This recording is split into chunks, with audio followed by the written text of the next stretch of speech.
welcome to another edition of GRESS, G-R-E-S, and I thank you for taking the time to look at this video, for subscribing. Find myself in Brooklyn. As you're looking at it, this might have a lot of nice scenery. But in fact, there's an actual story behind what I'm walking on. It's actually a gruesome story. Many of stories, many of secrets that I'm sure might be kept here. But I'm at the off the Belt Parkway here, exit on Pennsylvania Avenue off the Belt Parkway, at the Shirley Chisholm State Park.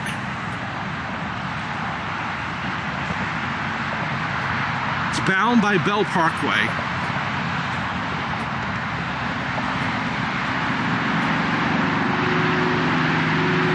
And Spring Creek Park to the north and the Jamaica Bay to the south, situated atop the former Pennsylvania Avenue and Fountain Avenue landfills. Yes, that's right, it was the site of a former landfill, and we're actually not too far away from, Ozone Park, Howard Beach, which has its history as well. If you're familiar with Ozone Park and Howard Beach, it has a lot of history regarding the mafia. Let me tell you a little bit about this park. It's located on the site of the former Pennsylvania Avenue and Fountain Avenue landfills, like I mentioned to you guys. It covers two peninsulas.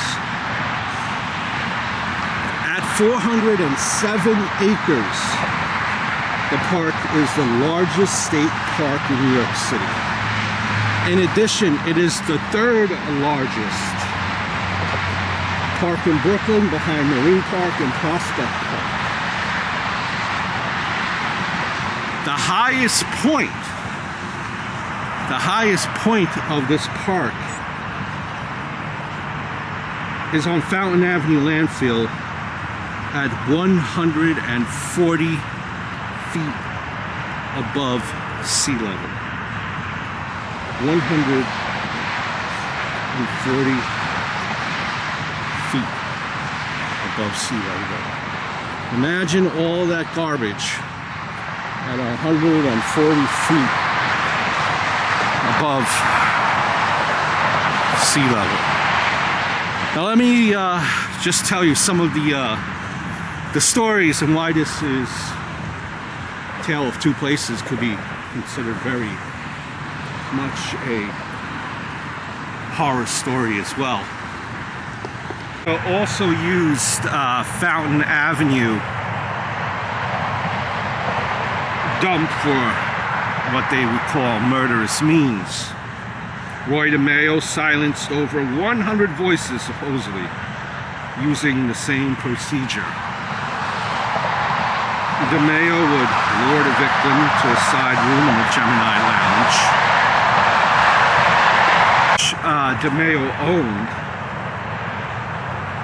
shot him in the head with a silenced revolver, drained and dismembered his body, and packed the pieces in garbage bags to be taken to the Fountain Avenue landfill, which is right here.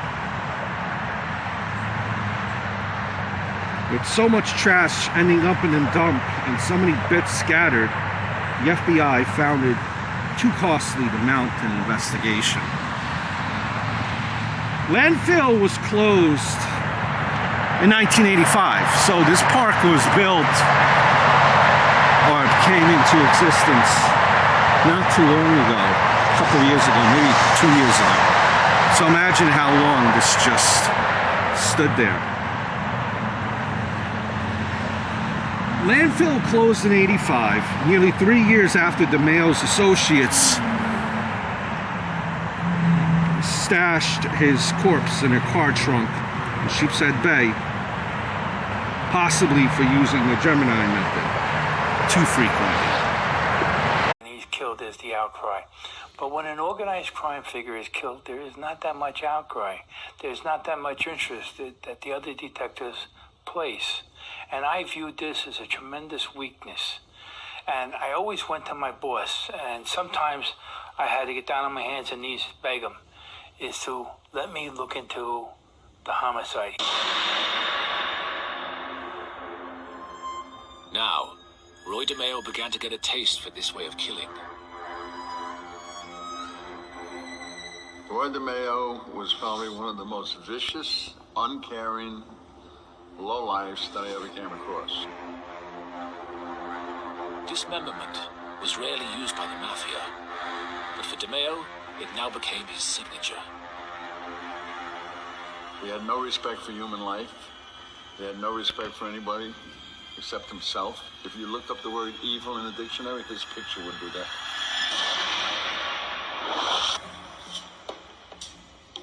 DeMayo found that anyone could be made to disappear. They would cut the body up, dismember the body, neatly wrap the body, and the parts were placed in dumpsters. The dumpsters were emptied, and the contents taken to the immense Fountain Avenue dump in Brooklyn. All of the garbage from Brooklyn and Queens went to that dump. And the Fountain Avenue dump had a special area designated for meat byproducts. And it had to be covered immediately with dirt, and the bulldozers covered everything. So if you dump something there, you're not going to find it ever, ever, ever. So that's why they used it. More and more people started to vanish. We had a number of people that disappeared, and we never found them. Here was a group of men that were murdering people, and the bodies were never found. Today, the dump has long since been filled and landscaped. There is little clue as to the number of bodies DeMayo sent there.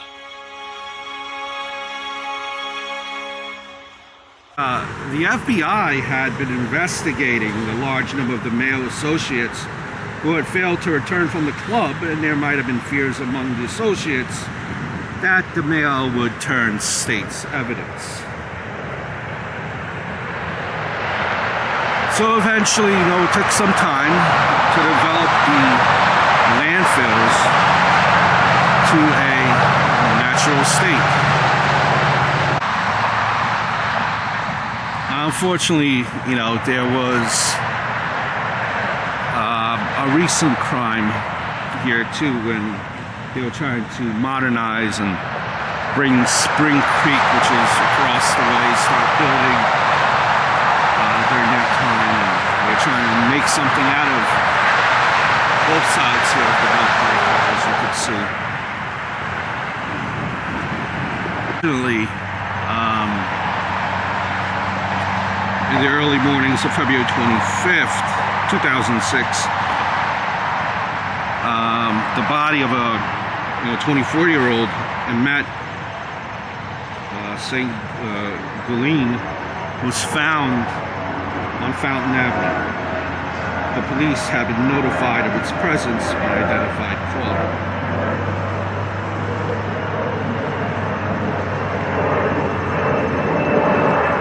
Links this New York City nightclub bouncer to the 2006 murder of a 24-year-old grad student. Imette Senguian left this Manhattan bar early on the morning of February 24th, 2006. The next morning, her nude body was found in a desolate section of Brooklyn. Her mouth was stuffed with a white sock and taped shut, her hands bound behind her back with a plastic tie. At Monday's opening of a rape and murder trial, prosecutors argued DNA evidence found on the plastic tie links 41-year-old Darrell Littlejohn to the killing. It was Darrell Littlejohn's blood, a little bit of skin that was on that too.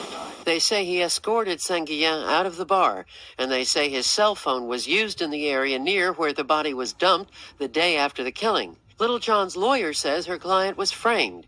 She points the finger at a politically connected witness who was also in the bar that night. Sophia Manos, The Associated Press. You can see it's a desolate area in Brooklyn. As we've been saying, it's on the corner of Seaview and Fountain Avenue. It's about 10 miles away from Manhattan, certainly not within walking distance, which means somebody had to have driven her here. That's one of the things we're looking at. Many angles. The condition of the body in an area like this. Tell me what police found when they finally got that 911 call. Well, when it came to the call, they found her wrapped in a quilt. They found horizontal packing tape wrapped over her face, a tube sock stuffed in her throat, and basically she was nude. Her cell phone, wallet, and clothes were stolen. Okay. But fortunately, there's a lot of evidence that's going to be trapped, the equivalent of like a fly trap, under the sticky side of that tape, in the quilt, and also under the sticky side of that tape could be some trace evidence, some fibers, some DNA. It's potentially a petri dish of evidence. Now, I gotta tell you, upside. I've covered a lot of murders in New York City. I have never seen police presence like this. How many guys are out here? What's this team called? This is fantastic. This is a critical response. This is what was engineered after 9/11 by the NYPD. You have a radio car from every command in the city. You got 150 guys here doing a grid search. This is a fantastic, fantastic response to develop information, find evidence, and to scan the ground surrounding this crime scene. From what we understand, the body was burned and just dumped on that landfill. He was convicted and sentenced to life in prison. So this landfill now, just enjoyed by a lot of people, has a history behind it. Tons of bodies were found. Tons of bodies have been hidden.